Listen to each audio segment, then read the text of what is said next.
Then he confronted the customer. He said, "Oh, I will put it back." I said, No.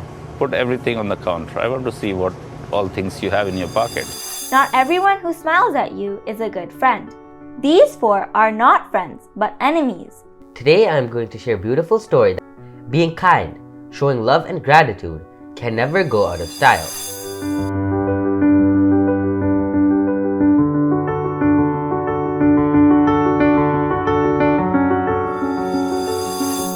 Namo Buddhaya.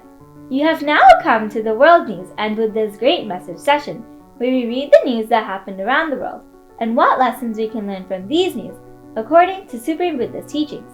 My name is Chamudi, and today I'm here with my brother Sanon. Friends play a big part of our lives. They can affect our lives in many ways. That is why we need to be very careful when we choose friends.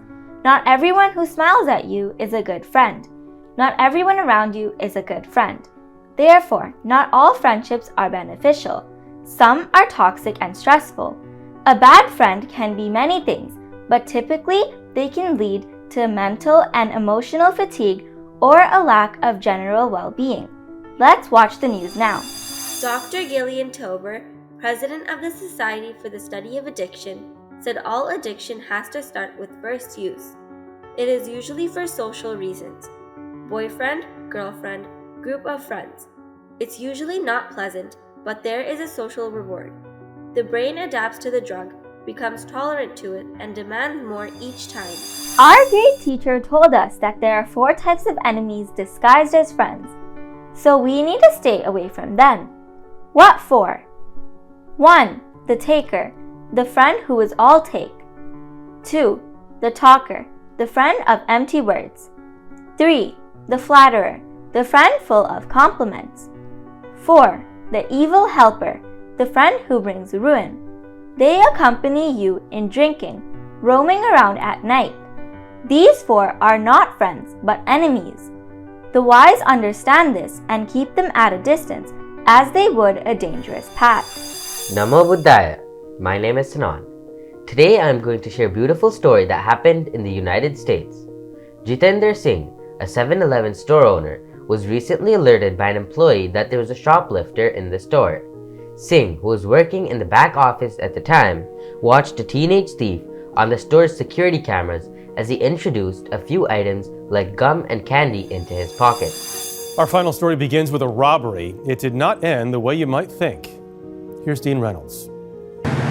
On Saturday night at this 7-Eleven in Toledo, store owner Jay Singh spotted someone who made him suspicious. You can see he's standing here, putting his stuff in the pocket. And I see him when he comes back, that his hands are empty. Singh told an employee to call 911, then he confronted the customer. He said, "Oh, I will put it back." I said, No. Put everything on the counter. I want to see what all things you have in your pocket. And he wanted him to answer a simple question. "And why are you doing it?"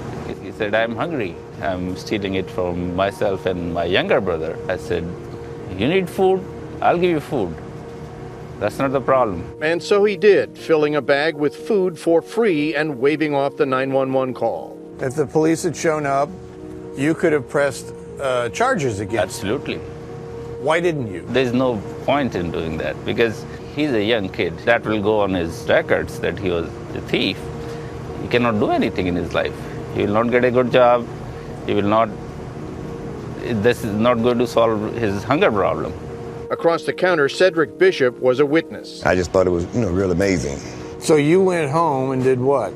Posted on Facebook, it was like over 1,000 shares. Brought tears to my eyes, honestly. We asked Singh, who moved to this country in 2007, why he did what he did. It's basically our Indian culture that if you give food to a hungry person, that's considered like God will bless you for that. Amen. Dean Reynolds, CBS News, Toledo. Mr. Singh is a good person.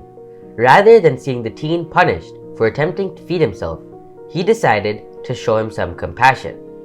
Being kind, showing love and gratitude can never go out of style.